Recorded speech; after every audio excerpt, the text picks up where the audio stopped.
This week on Xenomania, join us as we explore the world of The Strangers Chapter 1. Renny Harlan directed, so we're going to get a little bit of an exploration of Renny Harlan movies and a lot of side trips on this one. So sit back and enjoy.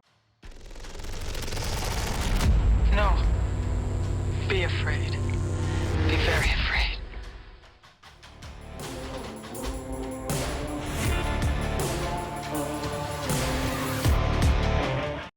I don't like it when they advertise it's going to be a new thing, and it's not. Just like this. Welcome, ladies and gentlemen, to Xenomania, and today we are covering The Strangers Chapter 1. Only Oh, chapter yeah. one. Just chapter 1. No, just Chapter 1. Probably ever. I have a feeling by the time we're done talking about this, none of us is going to want to watch the next two. I'm curious because again, we're talking about trilogies the last time. Yeah, I mean, sometimes you can have a weak opening, which we'll get to it with this one, but maybe chapter 2 has a different follow-up because it is following a new story, different but very similar to the original one that was in 2008. Yeah, I mean, when your movie is three masked people invading a home and slicing up the couple people, and there's only so much room for originality in it. You could argue that there wasn't even really a point in rebooting this, that this should, just make another Show sequel. me the money without having to make a new script. That's pretty much it. Yeah, I Basically, mean, I guess. I mean, it's not Cabin Fever being remade shot for shot, but you've seen this movie if you've seen the first Strangers. Yeah. 100%. I don't really see much. I don't see enough different with it to make any like major comments on it. I think that there's less suspense in this one compared to the first one. I think the first one was trying to be more suspenseful. Yes. This one's a little bit more action forward, but even that's kind of a stretch to point out. There's one thing I did like is they expand on their faith, like what they believe in, because they hint at it in the original one in 2008. I've seen bits and pieces of the sequel, Pray at Night, but seeing how they expand it in this one, I feel like their faith is like a big expansion, especially with What them is it? having their own, just God. It's just Christianity, Christianity, and Roman Catholicism. Roman Catholicism? Christianity. Constantinople stuff. I don't know how that fits their actions, but yeah, Like I'm gonna be like the dude from Big Lebowski, be like nihilist, man. everyone's a sinner, according to them, and it makes a point when, in the beginning, this young couple, Maya and her boyfriend Ryan, are just traveling to Oregon. Maya's got a new job. She's got an interview. Ryan's going along for the ride. He's like not really into it. Like it seems like she's forced him. He's like comfortable, I could say. She wants more. And as they're at the diner, the big question is, are they married? And when they say no, that's when kind of everything turns. And they're like, you live in sin. Well, yeah, but it almost feels like the whole being an outsider in that town is the sin. Ooh, I can see that. That you're not from here. This seems like a very insular community, and they're not going to be welcoming of Amaya and especially a Ryan. I was waiting for somebody to do that. That was pretty good. That was pretty good, John. This Ryan is far different from me. He's egotistical, narcissist. First movie has no heart. First movie is New Place. Second movie is Airbnb, right? Our remake is Airbnb. Yes. Yeah. Well, that's a difference too. It's I'd say Airbnb, Verbo, One of the, that kind of situation. Yeah, it's like not all hot tubs are And jacuzzis, but everybody says Airbnb, right? Yeah. Yeah, as secluded as you can possibly be. I don't know. Maybe ask if there's a hotel in town if your car breaks Barbarian down. too hits the Airbnb scaries. I mean, Barbarian hit them. Yeah, better. I mean, Barbarian does everything better. This movie compared to Barbarian isn't fair, so we're not going to do that. The Airbnb thing also leads to another character. I don't remember the 2008 one as vividly as I'd like to, but is the Airbnb owner catches it in this movie. Yep, which is similar in the original where the best friend The gets best- it for similar things. You were mentioning in the original, it's like their cabin up in the woods, and they're coming up from a wedding, and the guy proposes to Liv Tyler. Forgot the actor's name, but he proposes to Liv Tyler. She says no, and it's similar in that vein with this one, definitely, with that whole concept of relationships and stuff, the comfortability, trying to should we outgrow, should we grow together. It's just a little less in your face in this one. Yeah.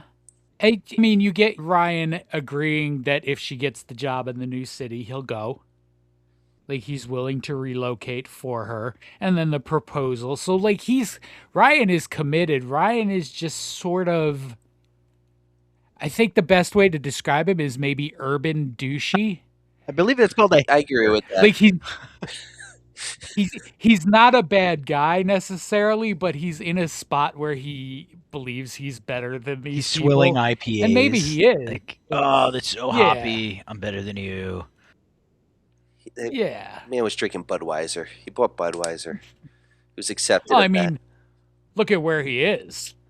Do you think there's Yeah. anything besides That's a good point. Budweiser He's not in going that to get tab? his triple point general Yingling? IPAs out there. Yingling. He's not getting Blue Yingling Ribbon? in there either. No Yingling? No, is maybe a blue ribbon, maybe a PBR. all right. So PBR is goated status, but it's also a garbage beer.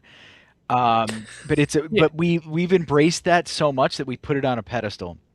But like Rolling Rock, Yingling, Blue Moon, not Blue Moon, like Labatt Blue and stuff. Those are all bad. Yep. They're Red Dog. very bad. PBR got the urban douchey, I'm slumming it Yep. beer status. And then people started crushing those, and rednecks and hipsters like a good PBR, good 99-cent PBR can. Personally, I prefer the champagne of Miller beers. High Life. Oh, Miller? We used to call it Miller Low Life Miller when we would High Life. swipe them up from my friend's dad. Mr. P, if you're watching this, yes, it was us. Go down so quick and Goes easy. down. That's why there was 5 beers That- short every time. Yeah. Missed that 124 pack that weekend. But that's something that Burn. people have figured out from all this is like why spend $29.99 on a 24 rack of Yingling, which is good, by the way. I like the way Yingling tastes. It goes down easy. It's a good afternoon after you've like mowed the lawn kind of one. But they've realized like you might as well just get Modelo or Bud Light because Bud's up there too.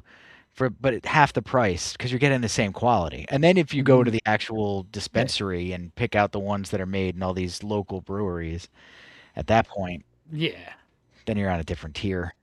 Yeah. It's just a grapefruit. I mean, back in the day, it was Milwaukee's best. Oh, the Beast. That was that was like a $5.99 case right there when I was Natty in college. Ice adjacent, right there. Ice House, Natty Ice. When I was there, it was Keystone. Hurricane malt liquor. It said brace for the smooth taste. It tasted like you were drinking broken glass. Yeah, it was. It made Colt 45 look like a distinguished gentleman's beverage. Oof. Colt 45 is a rough But it was drink, $2.99 man. for a 40 it's good. in 2002. It's a rough drink. Oh yeah, It's the malt. I'm so glad I don't Just drink gonna- any of that crap anymore. Thank I God. think my body Imagine would implode. Yeah, at this point. 40 and a We went on cigarette. quite a tangent for this, but I feel like that's the kind of stuff that We sure strangers did. drink. Well, we're a bunch of That's- sober dudes on a Yeah. snowy day, been shoveling all day. We're just like, beer would be nice. Yeah, exactly. Yeah. It'd be a nice day if it wasn't so cold and snowy to sit out with a beer and a cigar and enjoy the afternoon. But I do agree with that. You'd still enjoy a cigar and a glass of wine. It's not that bad. It's snowing a little bit now. Be quiet about Not in that. your neck of the I'm woods. cleared out. You mean down here in Arizona where I live? In that heat, doesn't the dry heat. Dry. I mean, Dry snow. this ice down the bayou is rough on me. It's it's like -13 down in northern Louisiana. Oh boy. Oh, All right, back to this garbage heap of a film. So, if you know what you're getting into with this, and you don't, the problem is a remake carries with it expectation. You expect it to be good.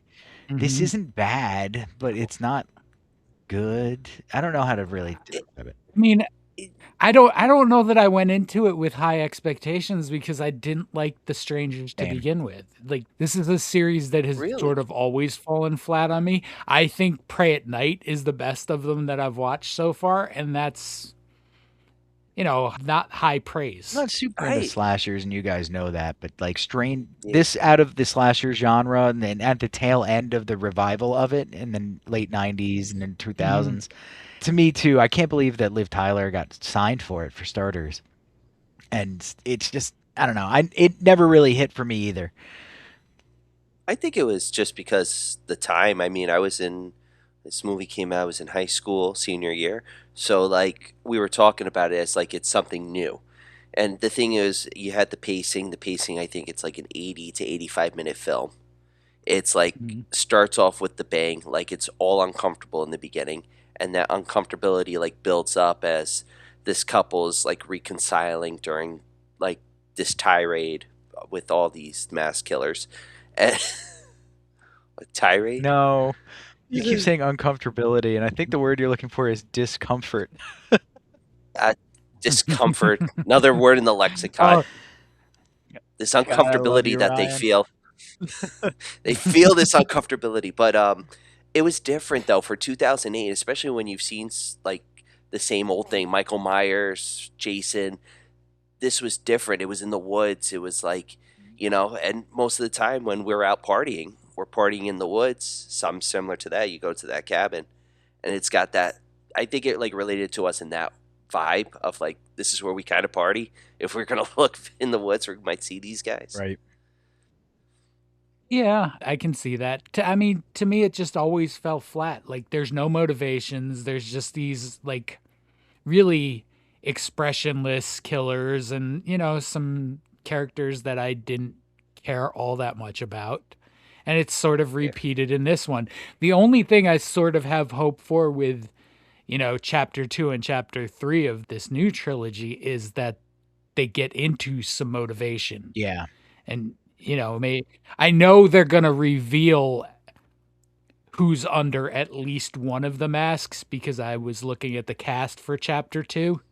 I forgot their names. Yep. Let's name It's the Pinup Girl, pinup girl, Dollface. Scarecrow. Yep. Okay. Scarecrow and Dollface. And yeah. then, well, I'm I curious. believe it was Pinup that I saw Ooh, so the credit for, I'm curious. but I'm not. I mean, I can spoil it if you I want. don't know if the listeners want you to, but then again, it is a garbage heap. I mean, I mean, property. it's spoilable if you just look at the IMDb page. Like, I don't think they're really trying to keep it hidden going forward. I mean, because it's the waitress. One of them is the waitress. come on, John. Now I'm not watching chapter 2 now. No, I'm And the only reason mean, I'm going to watch I mean, chapter but- 2 is because you two are going to make me. actually I'd be I willing. don't know if I'm gonna make you. We'll see. I mean, at some point, I imagine we close the loop on this trilogy, but We it's should. not gonna be anytime soon. I don't think. Nah, this isn't Phantasm mean- levels or Critters level, which is coming this year. Critters. I just don't think it's necessarily worthy of multiple episodes at this point. Maybe 2 and 3 get better, but I think for me, once I saw who directed this, it was sort of, all right, I know what I'm about to get into. Renny Harlan. This is Renny Harlan at Renny Harlan's most Renny Harlanist. So can we tell the listeners who may not know about Remy Harlan what other pictures this person has made? Well, this is probably a good time to roll into our game, buddy. our Yep. slasher stash, because it is Renny Harlan movies. Aw.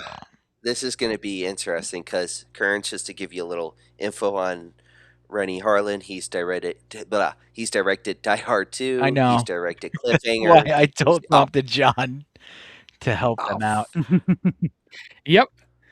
Yep. So, Getting excited. guys, I thought I had some trivia. Flash or stash these Renny Harlan movies.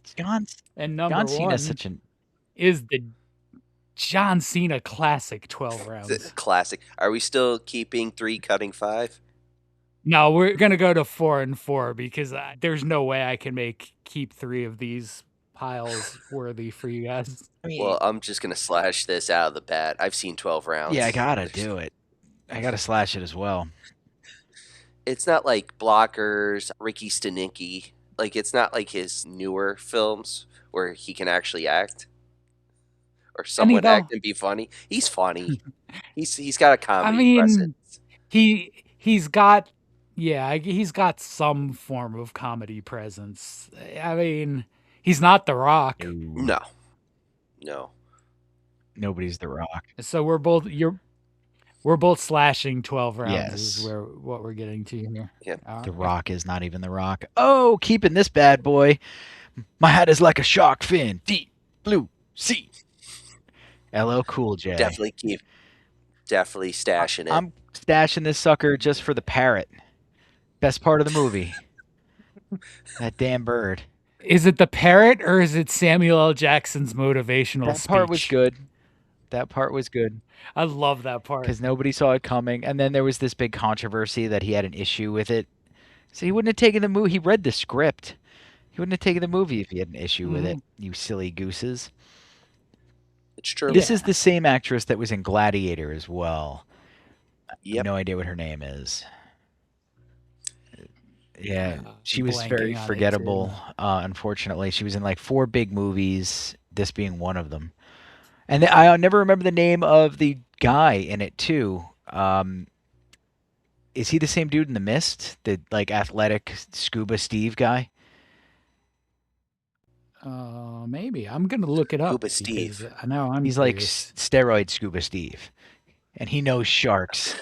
Thomas Dune. He was the Punisher? He is Thomas Jane. Yes.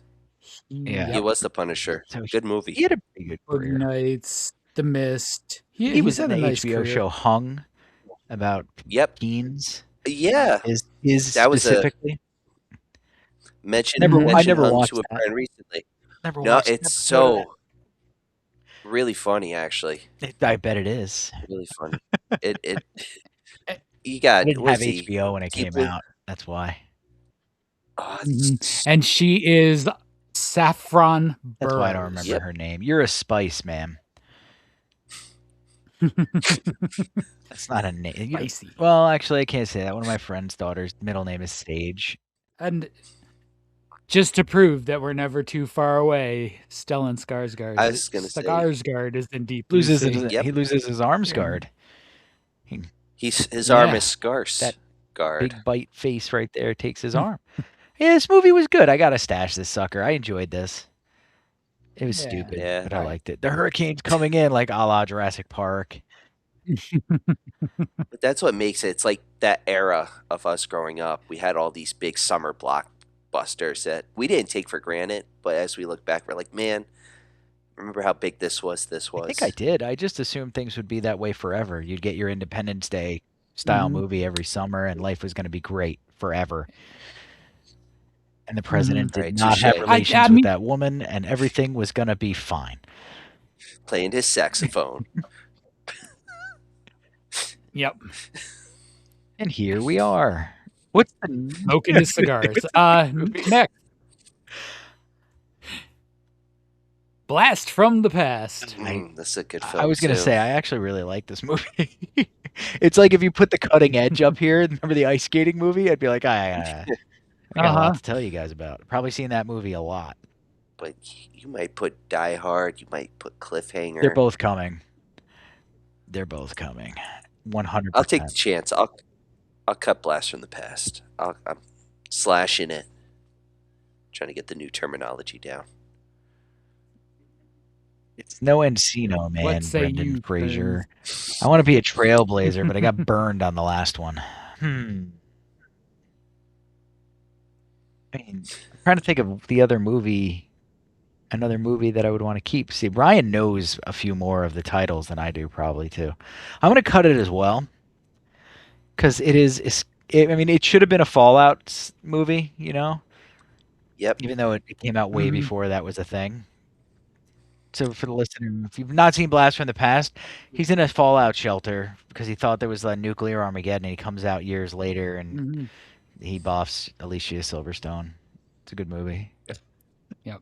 It is. Yep. He tries to sell the baseball cards. You're ripping them off. Oh yeah, I forgot about that. I have an original Mickey mantle. Guy's like, I'll give you $25 for it. Sold. Man, you guys remember this way better than me. I don't know why either. I didn't like watch it on cable or anything. I watched like It was- TBS version of it. Yep. TBS, 8 o'clock in the morning on Sunday. And then it's Back to the Future, Part 2. Always Part 2, never Part 1. Never part 1. Sometimes part Yeah. 3. All right. Okay. Yep. Movie 4. Ooh. Ooh. Cutthroat Island is like a guilty pleasure when I was a kid, along with the Cheech and Chong movie, the Korskian brothers. Modine. Corsican Brothers. The I love Korskian the brothers. Corsican Brothers. That's what I'm saying. It's like I'll keep it. I'll keep Cutthroat Island for nostalgic reasons. I'm Slash it. gonna slash this too. Slash away. I think this Interesting. movie came out the same time, mistaken of the Goonies, right? Or a couple of years after. No, this Goonies was 80s. This was like mid 90s. Mid-90s. Maybe that's why I got Like lost. in the this was sauce. in like the 92 to 95 range, I think. Wow, I thought it was earlier. Okay. Still a decent movie. For what it is. Eh, For what it is. it's not even the best Gina Davis movie in this game. Oh, nice. She was in Deep Blue Sea. Because there it is. Oh man, The Long Kiss There's Goodnight. the best Gina Davis movie on this list. that's Pilates face Davis right there. That's a really Yep. good film. I don't know if she's had Damn work it. done. I Sam Jackson's hairline shirt. I just watched it a couple weeks ago. really. I just watched gonna- it I'm a gonna couple keep- weeks ago. It ages pretty well. This is an homage to like when action movies had a plot that was like engaging, and I'm gonna blend together. But like, Along Came a Spider, The Rock. These are movies that you could really enjoy. The Long Kiss Goodnight. Not a lot of people know about it compared to the other ones I mentioned, but good movie. No. Watch it. It did just get a beautiful release from Arrow too, Ooh. so definitely worth picking up Got a too. little You know, cash to burn. I want to go Real grab. quick, Arrow's been, just as a side note, Arrow's been releasing hits recently. They just released actually a Westworld 4K box set. I think this coming If week they they're release doing just it. season 1, I'll take that. Oh, it's the movie. Oh, nice. No, the movie. Have you seen the movie? Yes. Oh, it's so yes. good. Yes, I have. Yul Give me a second. Brenner, it's just so Yeah, good. it's old. Older. Well, At yeah. some point. Yep. All right. Slash or stash, Long Kiss Goodnight. I'm stashing it. Now you kept the Yeah, turd pirate I'll movie. stash it. You kept the turd pirate I'll movie. You're stash gonna end it. up losing cliffhanger for the pirate movie. You're gonna rue this day, but- Ryan. Oh, hold on. Hold on. If he's got Die Hard 2, There is Die some Hard 2, there is some ruin coming. Die Hard 2, I hold more close to my heart than Cliffhanger. Of course, Stand on Of that. course, Die Hard 2 is almost as there- good as Die Hard. There is some That's fair. ruin It might coming be me ruining. He might have a trap. for both of you. Oh, there are traps everywhere.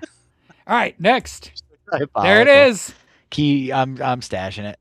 Look at that form. Yeah, slash. Look at that slash this. form. They say, was in the behind the scenes that he actually like climbed like a higher elevation compared to the Tom Cruise Mission Impossible 2 scene. Yeah, there was. I don't know if you sent a video or if we just both watched the same thing, but I watched a sizable amount of stuff on cliffhanger trivia and behind the scenes like stuff recently, and I didn't realize it was as involved as it was. They went hardcore on cliffhanger. Mm-hmm. Okay. Yeah. Yeah, now they. Wait, yeah, Stallone's not skipping leg day either. Ryan, did you say slash? I did say slash. I only saw the video with explaining how he actually held on to like a high elevation, and I was like, Jesus, Stallone, like you almost killed yourself here for it. But again, what year did this film come out? Like early 90s? 98, 99. early 90s. I don't know if it was late, middle, No, I think it was early. earlier. I think it was fairly. I think I was still living at home when this came out, Enjoyed this. Let's find out. so it would be 93. early 90s. 93. There it is. Yeah. I enjoyed this movie very much. I enjoyed it, and then the nature calls scene where he drops the raccoon, the Ace Ventura scene in the Mhm. sequel, making fun of it. This movie's dumb, but I loved it. I'm gonna stash it. Yeah. Excellent. Excellent. All right. Movie number 7. Evil. There it is. I have to Stash. stash. I don't even know if I have 2 left or 1 or none or whatever, but I have to stash it. I'll be slashing the No, last you- film. I think you both actually worked out well with this one because there is no way either one of you are going to want to stash the last movie What's because the last movie is. Oh, yeah. I would evil. hold on. Well, hold on. Wait a though. minute. Dice Wait a Clay. minute. Hold on. I would have stashed that because Robert Englund in it is a gem. He plays Okay. the assassin. Okay, Mr. Hindsight. What would you slash to keep Pirate. to stash Ford Pirate Fairlane? Yeah, Cutthroat Island. Sounds like a porn. After you just talked so highly of Cutthroat Island and your childhood with it, you're gonna get rid of it for Ford gonna get rid of it. Fairlane? Ford Get rid Fairlane. of Ford it. Fairlane. For Dice Clay action. Ford Fairlane is childhood too on VH1. People don't understand the After- chokehold No. Andrew Dice Clay had on America for a while. He Oh, was the nursery the rhymes. top. He had about 3 or 4 years that sort of ended with Ford Fairlane, Yeah. where he Yeah. was He was everywhere. everywhere. He had CDs coming out left and right. It overlaps George Carlin's dominance period. So obviously he wasn't the best comedian at the time, but he was definitely the best shtick. Yeah. It outshined Carlin. He outshined everybody. He was selling out arenas. Yeah, he was huge because everybody wanted to go see the He- badass. I think. Yep. Yeah, I think he sold out MSG telling dirty nursery rhymes. Yes, he did. Like that, and that was like really the only truly funny part of his Yeah. routine. The rest of it was just sort of like everybody else with the thick accent. Yep. Like that was what set him apart. He does do a good Michael Madsen impression, which came up recently. If you watch him on some of the Decent. pods over the last 5 or 6 years and stuff, like a lot of people think he's like that. His stage persona, he's not. Yeah. Yeah. He's a normal Yeah. guy. No. It's a bit. It's a character. Yeah. Yeah. It's fun watching him now, seeing the bit gone and just listening to. He's been a fairly interesting guy to listen to, surprisingly. He's got some funny skits with John Lovitz up there. Yeah, There's a lot of skits he with and John Lovitz in Lovitz public. would it would seem like they would get after it for real. Yep. Mm-hmm. I don't know how I'm just true thinking- that, like, you know how we Mm. bicker and banter and have play and stuff. I don't know how true the Lovett Dice Clay thing was though, because that felt real. See, I can see Lovitz pushing it into it and then being like, "I'm just a birdie. I'm just in your tree." Sorry, I'm thinking of Little Nicky right now. I know John Lovitz is not particularly well No, liked. he's No. There's a No. great story about him getting I- yelled at by Chris Farley, or I guess he was giving crap to Farley. He showed up to his party late, and he's like, "Save some Mhm. food for everybody else," and he put his cat on a sandwich or something. Like he made a sandwich out of his cat. Yep. And Dan Lovitz was furious. They got a picture of that somewhere, a black and white God picture of bless him you, putting the Farley. cat between the sandwich. Chris Farley was a gem. Another gem. Gone too soon. Hmm. But before we move on, and not going to Debbie Downer territory, there's best TV edit of all time. We should do one of those as like a top 5. Best TV audio edit of all time, because the Die Hard 2 one, where he lights the fire for the fuel at the end, yippee-ki-yay, Mr. Farley. What does he call him at the end instead of Mother Effer?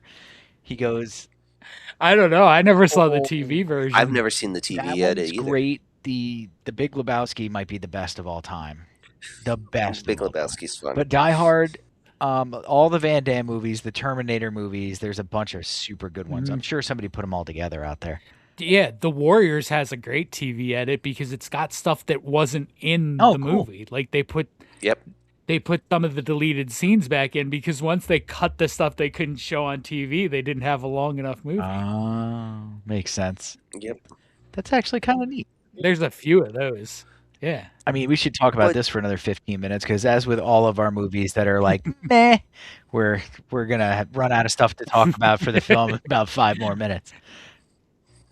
I mean, we can talk about The Warriors all day. I love We that should movie. rewatch Everything about that Patreon movie. watch. Warriors would be excellent. Yeah. But are we watching the original theatrical cut? Or are we watching the new edition, like he designed it like a comic book? I prefer the original cut. I don't Okay. like the cartoon cut. Nah. Cartoon cuts are Yeah, pretty 'cause much miss across the board. Every time somebody tries to pull that off, they did that with the Hulk movie, the Eric Bana Hulk movie and Yep. stuff. It just falls flat. That was a Mhm. woo-woo disaster. Yeah. It doesn't bring anything to the Warriors. Like, I get it. All right, here's this image from a comic book of the Warriors, and then you go right back to the movie. Yeah. So it's Yeah. like it doesn't do anything. I just thought it was cool to give it like a little modern fix up. And it's from the director. It wasn't the studio who decided. The director Yeah. decided to do it. Yeah. That's why I think it's cool. Mhm. But no, I mean, we could watch the original. We I should. just got the bottles ready. We should watch the original. Warriors. One of the guys on the Patriots showed up yesterday with the bottles on his hand, doing that, walking into the locker room. Really? That's great. It's That's pretty cool. Yeah. The Warriors exist. It's a timeless movie. I mean, if you really get into it with gaming culture and retro gaming coming back, there is a PlayStation 2 game based on the Warriors, which is excellent. Excellent is. game. Pretty cool. It's a Rockstar game too, so you know exactly what you're getting from it. Yeah. Yes, you are. Fighting, looting. Rockstar didn't sell out Everything. for microtransactions, did they? Yes, for GTA 5 technically. They did get the credit card and you can do, buy cars, buy buildings. It's Mhm. it's a scam. It's a scam. Everything is a game. I don't like It's not- they don't- microtransactions. They don't have that in Arc Raiders, right? Not like necessary ones. You could choose to buy extra outfits and stuff, but there's nothing that helps you with gameplay. Like you can't That- buy gear that's good and stuff. That's different though. I mean, when you're buying gear and like customization, but when you have to buy weapons and stuff, that's where you gotta draw the line. Yeah, I agree. Yeah, I'm fine with bonus things being paid for in games, but don't let me earn stuff. I want to earn it. I don't want to buy it. I don't even want like the pre-sale bonus stuff. Like, let me earn it the way the game was meant to be earned and enjoy it that way. Fair I enough. agree with that. Fair enough. I like it. Which kind of gets me thinking, is there any good reviews on this movie, John? Did you find any good reviews on this? Please tell me there's I mean, not a listen, 5-star. we're talking a movie that's in the 20s on Rotten Tomatoes, so there's not a lot. But of course, I found you a I was 5-star. gonna say this guy's gonna be unhinged. I want the FBI to go to this guy's house. I mean, this is about the tamest of 5-star reviews you could get. I think this feels like it's a 5-star to balance out low ratings kind of review, but here we go. 5 stars. I don't understand why this movie has 21% Rotten Tomatoes, because this movie is great. Okay. Wait, That's it. that was it? That's it. You know That's what? the whole review. This kind of gives into my idea. Like, if you saw the one in 2008 and see this one, you're like, crap, this is just the same movie. I don't care. But if you see this one first and then watch the 2008, it might be a different reaction, being like, okay, that's how like the franchise is. It's the reboot. It could be in this situation. They never seen the original, saw the new one. I mean, maybe. Like I said, this feels like a 5-star that's just trying to balance out the low reviews. It was a And gimme. most of the 5 stars sort of felt that way. Like, all right, listen, I didn't hate this movie. It doesn't deserve to be 21% on here. Let's give it a good review. I mean, if you like chapter 1, you like chapter 1. That's fine. This person did not. 1 star. Mm. I've never been so frustrated watching a horror movie. The characters in this movie are unbelievably stupid. I can't even understand the thought process behind most of these scenes. Okay. Which, I mean, that's a little over the top, right? Like, I It mean, is. I don't Yeah. I don't think you have to think really hard about most of what happens in this That's movie. kind of the You're point, I there think. I don't know. They, masked dudes show up at the house, you run. yeah, Mhm. like I said too, the first movie is more suspenseful, more home invasion-y, more like to creep out. It digs into what creeps you out on a Saturday night at 9:30. You heard a bump. It's going after that. Mm-hmm. The remake is more kung fu fighting. Well, I think. Mm-hmm. yeah. I really do think Mm-hmm. it's more No, you're scream, right. like more scream sprint sort of thing. And I don't Yeah. get why people like it. It's in your all right. So if you don't like that, if you don't like they made that change, okay. But then also, if you're watching this movie, what else are you expecting? So, reading other reviews about this film is a lot of people notice that these main characters do not have common sense. Yeah. And that was one of my like frustrations because in the original, at least there's common sense between the main characters. In this one, you had certain situations where like Ryan's got the gun pointed at the pinup girl. And if you're even writing it, I mean, if you're trying to build it up, then don't have him have the gun at the pinup girl. Maybe have him at Dollface and shoot her. But having the gun pointed at one of the characters for like 5 minutes and then get attacked, it's just like, what are you doing, dude? Where's your, Well, where's this? I can make that make sense because he's not a killer. It's different when someone's actively coming at you than you have this person at gunpoint and now you have to make a decision to actually do that. Yes, Self-defense, I though. guess. Just a And it could also devil's I advocate. mean, also it been a is. choice too. It Frustrate is, the but audience because that is engagement. yeah. Yeah. It's a different experience though. Like if she's coming she's dropped the knife, you've got her disarmed. Now Okay, what? fair. Theater. I think his mistake in that moment is just not Now, right. Then you doing got to it, pick up your 22. know. You got to take care of business. You understand? You got to pull out some of that Arkansas vibe when you get into that situation right there. Now, Agreed. all that said, I found somebody who hated this movie probably more than us. I don't think we Well, hated except it. the I half think we star. accept it for what it is. It's like that sibling that Mhm. you really can't stand, but you're like, you made your peace with it. Yeah. Mhm. Half star. The story lacked any originality. The characters were so unlikable, especially the guy. The pair of them making stupid decisions constantly. A movie using the same old horror tropes run through the woods, trip over a twig, etc. Jump scares that failed to serve their intended purpose. Just a waste of 90 minutes, really. Okay. You- I, yeah, I was gonna say, was it 90 minutes too long for you? Like how the last movie was for me? You know. I mean, I'm having a difficult time defending this movie as well. If you like The Purge, if you like movies like Us and things like that, this will appeal to you. This has that vibe to it. If you don't love those kinds of movies and you're going into this thinking you're getting some deep meaning or something like that, you're going the wrong way. This is a ride. You pay for the ticket, you go around the loop, and then you get off. Yeah. Yeah.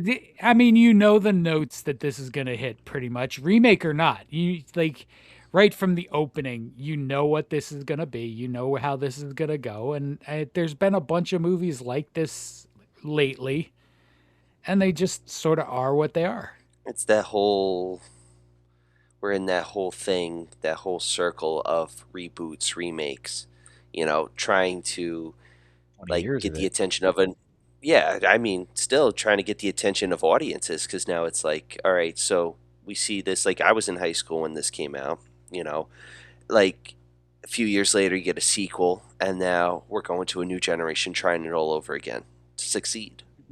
They just, again, we talk about it, give us some originality, give us something. I'm with you. Different. The old excuse used to be worrying about box office flop, and then you'd get movies like, I don't know, Dirty Dancing, and there's a million better examples than that you guys can throw out that do great on VHS. The Princess Bride. Wishmaster. There you go. Finally, a horror movie. Candyman too, probably, presumably. This is that sort of issue that they would do anything to avoid a box office flop, and now you really don't need to have a huge box office to make money with a picture. Like an old man, No. like with a movie. So I don't see why they're not taking more risks. Netflix alone should be pumping out 7, 10 movies a year that are kind of risky. Yep.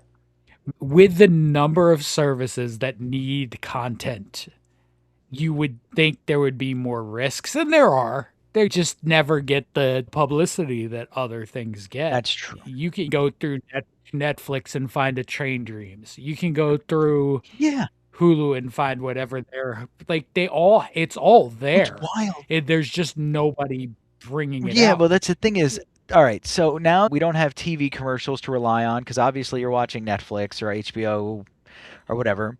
So I would have loved to have known that Train Dreams existed even before it came out. I stumbled upon it, looked at the synopsis, saw that the imagery looked really cool. I was like, I'll watch this, and then it ruined my whole night. But I would like to see more movie marketing money going out to social media, and you don't even need to spend much on it. Get 17 influencers to share a few videos. Yeah. I've said to you guys, I don't know if I've said it on the show, but I think Netflix botched the Frankenstein marketing. I think that's why it's not like a runaway or even really a favorite for any of the awards. It's just sort of nominated. They didn't do what they should have done with that movie after it was released. No, they didn't. Yeah, keep No, They got it out. They got it out. They got the clicks, and that's what they were going for. Yeah, and then they moved on to Stranger Things hype. They should have brought that out after Stranger Things. Actually, Del Toro should have seen that coming. I think they were trying to get it in contention for award season, which it is, of Yeah. course, but it's not as. And that's sort of the problem. If you push it to, like, say now, by the time you get to next year's Academy Awards, it kind of gets forgotten. Like, there are instances, but it happens a lot that movies released in the first quarter of the year get forgotten in the end.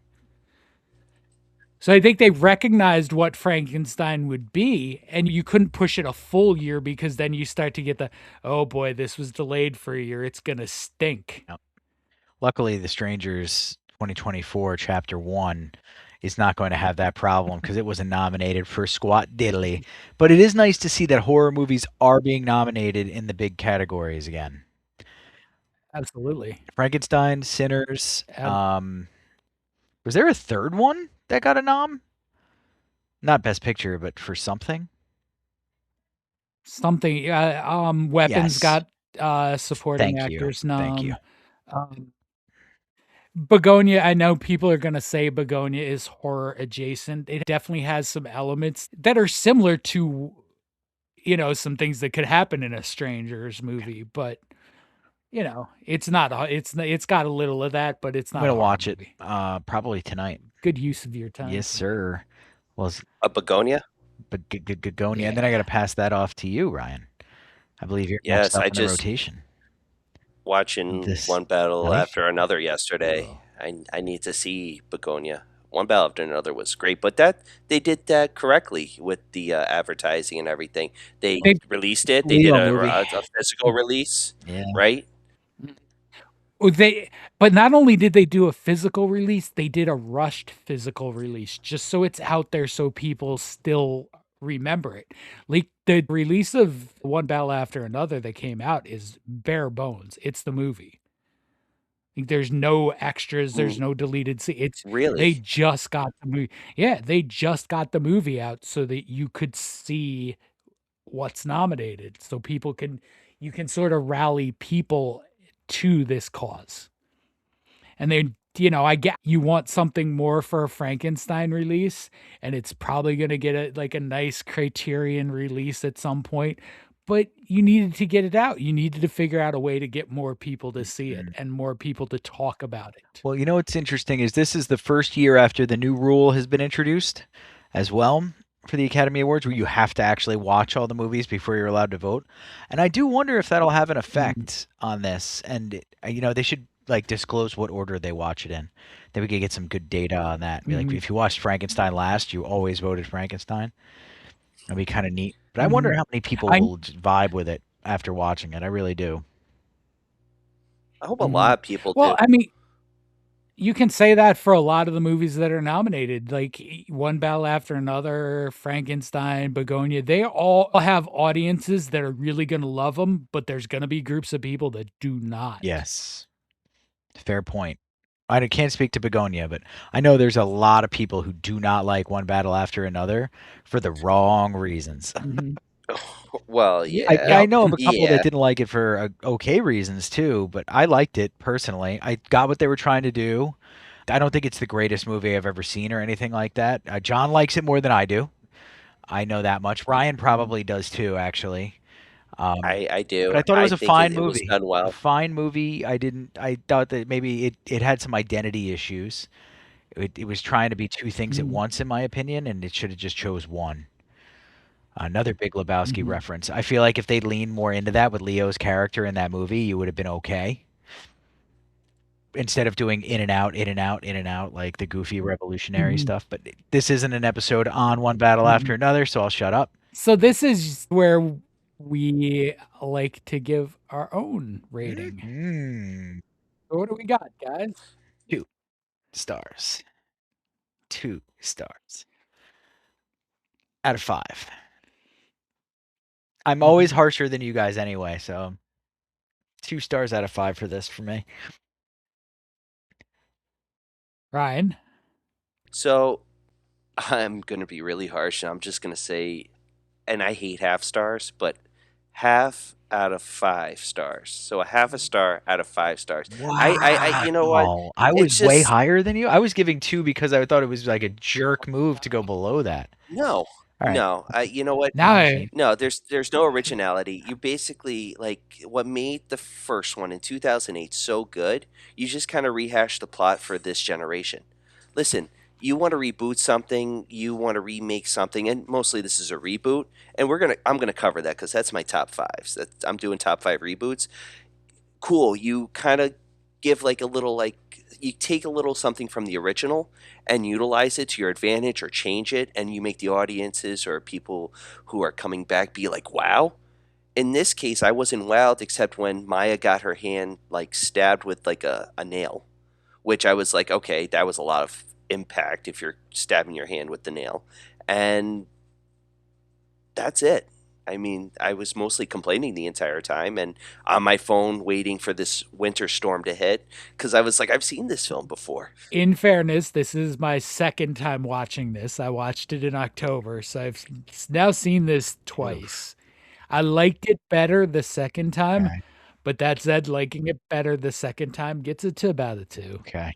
I could be talked into 2.5, but it's about a 2 for me. It's like liking uncontrollable diarrhea.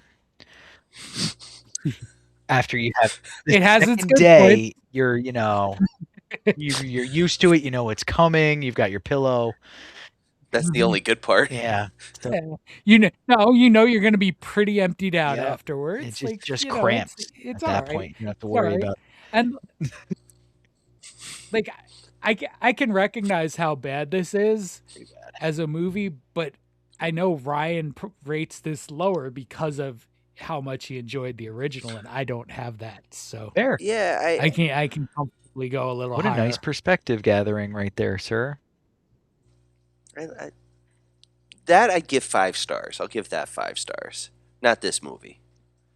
Not this movie. I'm glad John But gave I'll it give 2. you 5 stars. All right. I felt like 2 because I also, whenever I do these and I'm being really harsh or I'm really glowy with a movie, I always try to factor in every other movie that I've ever seen in this genre, the broad horror genre. And this Mhm. does feel like it falls in a 2 star with that. With Yeah. Ryan's perspective, I get the half star though. That's a statement right there. He's making a Mhm. Damn statement. You straight. should have put some effort into this, you big dweebs. You hurt my Come boy. on, You hurt my you did boy's Die Hard feelings. 2. You did Cutthroat Island, Cliffhanger. Come on now. Terrible. Fort I mean, Fairlane. it's Renny Harlan being Renny Harlan. I mean, this is Yeah. the movies he makes. Sometimes he hits them a little bit better than other times he didn't hit this one I real wonder well. when they gave him No. the script, they blew on it, and he saw it said 2008, and he said, "Here's your script." He's like, how do I "Okay, change I guess this? I'll redact this. But anyway, all right, guys, that's our thing on strangers. We got some top fives for you, though. Yeah, we We do. do have some. Yes, we Start with do. And Ryan. I'm starting off, and like I said, I'm doing top 5 reboots, which we've been talking about remakes, trilogies, reboots, the whole thing. I took it a little different, meaning like what haven't I talked about reboot wise? And we're gonna start off with a bang.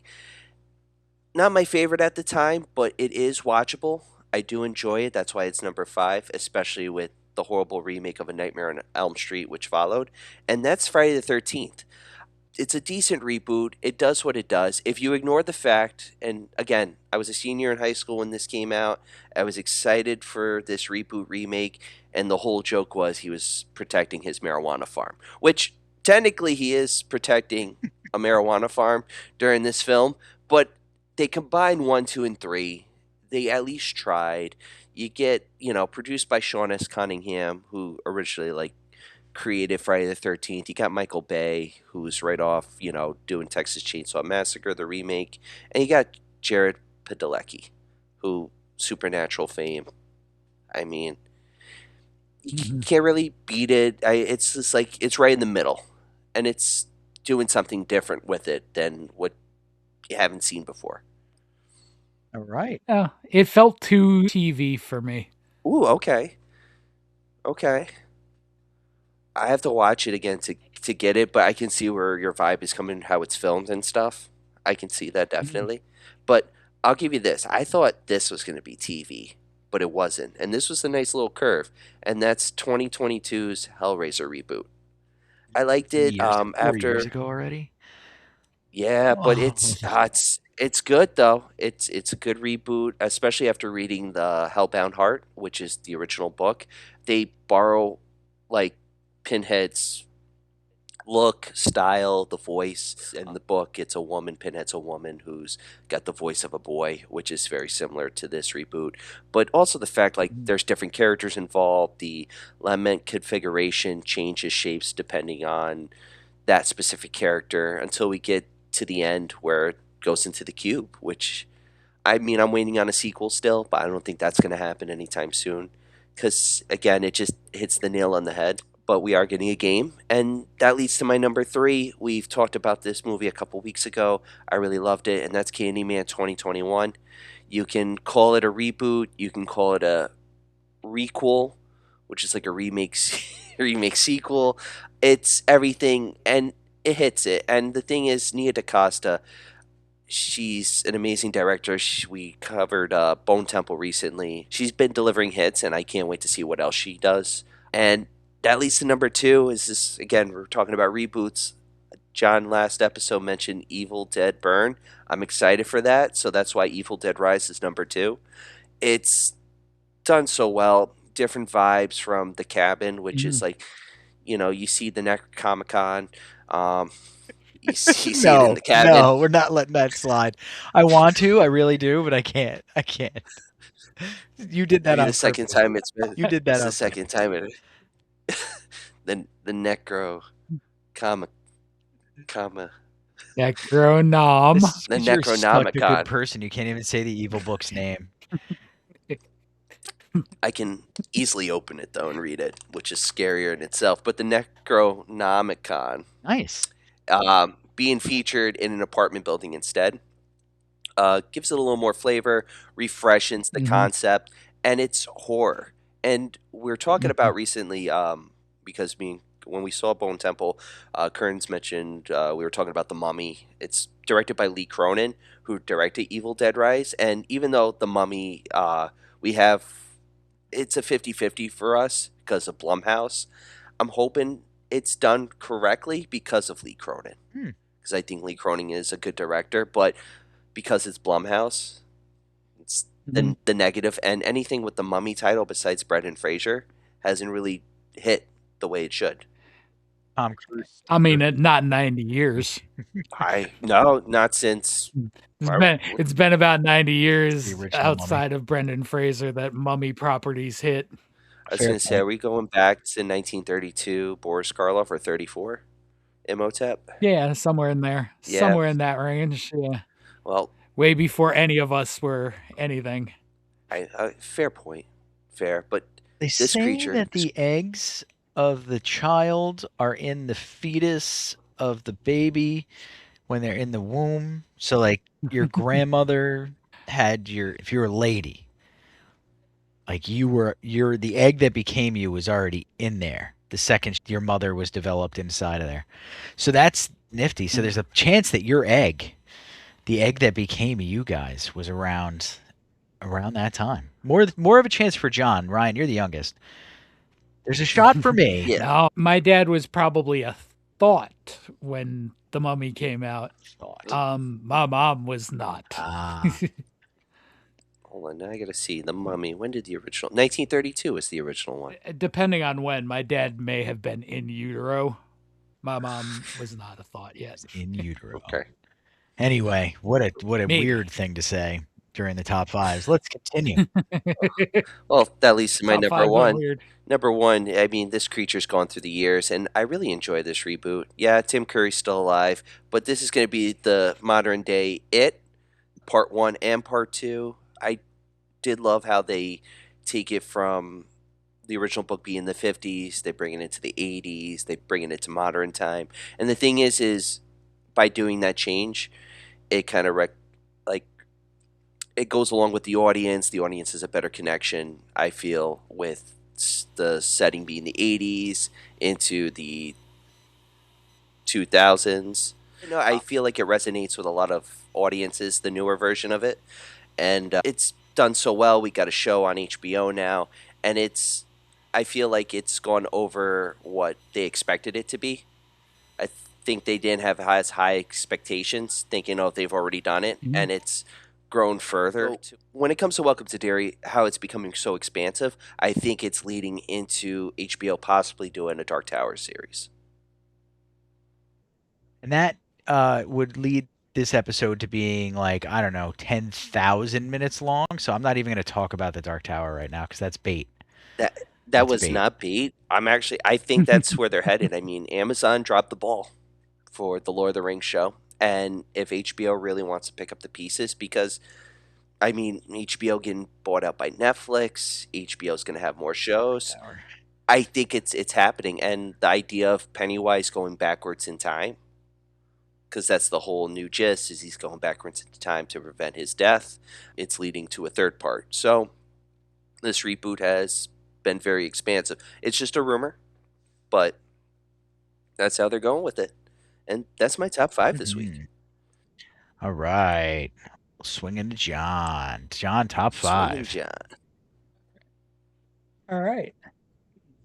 I'm going back to masks. I believe I've done a mask list before, but I'm going more obscure. Not Jim Carrey's The Mask? Smoking. Oh, no, not man. Jim Carrey's The Mask, nor Oh, Cher's that was another Mask. fantastic movie.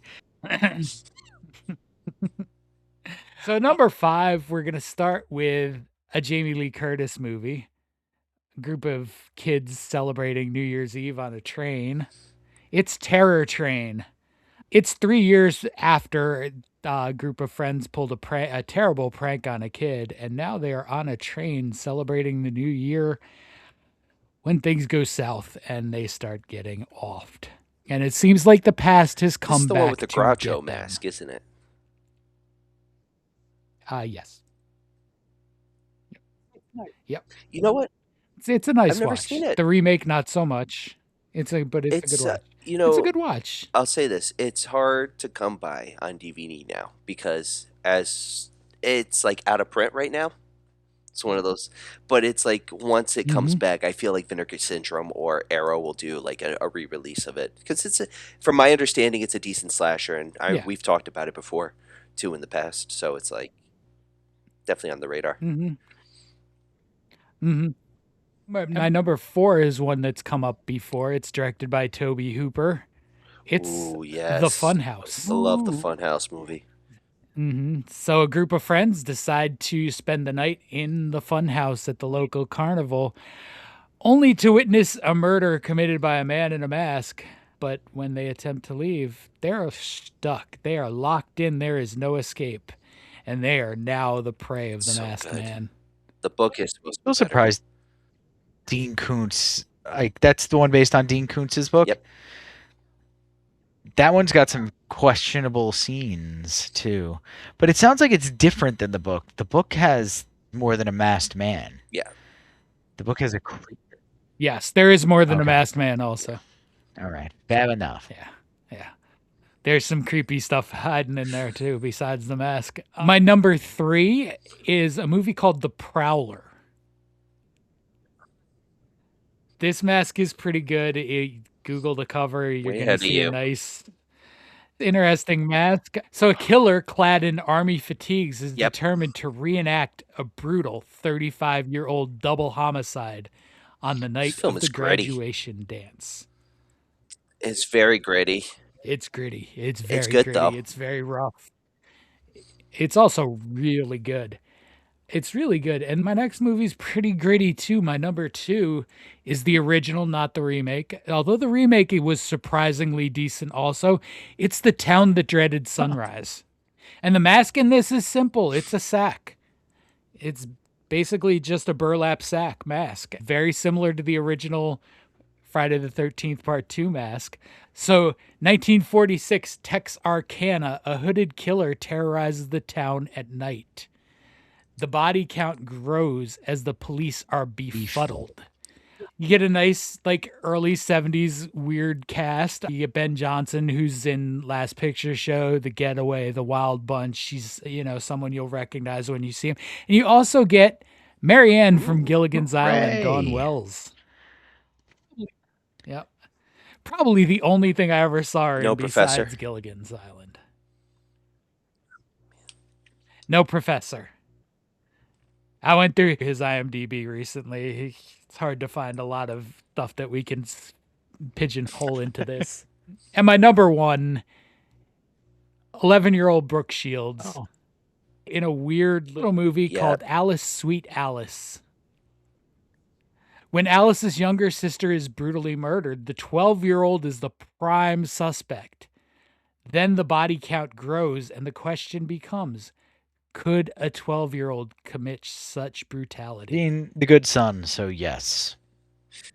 Based on that film. All right. Well, no, The Good Son is more based on this. This was early to mid 70s. Also. Oh, I didn't mean it based. I didn't mean this was based on The Good yeah. Son. I meant my opinion. Oh, okay, yeah, yeah. Okay, Oh, yeah. Your boy. number 2 pick, got though, you. The Town That Dreaded Sundown. I'm curious in that.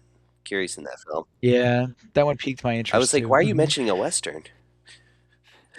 I need a Western right now. It's damn cold It out. does say it's got a little Western feel to it. It's not a Western, but it's got that, that Texarkana, setting. It definitely has some of that to it, but Cool. Well, all right, everybody. That was our episode on Strangers Chapter 1. You may not get to see us do Chapter 2, but here was Chapter 1. No, we'll probably do Chapter 2 and 3. Begrudgingly. maybe when they're both available, we can roll them yeah. into one. Oh, yeah. We'll see how it goes. This was a big stinker. But anyway, that's Xenomania episode 58. We hope we'll see you next time. Have a good one. See ya.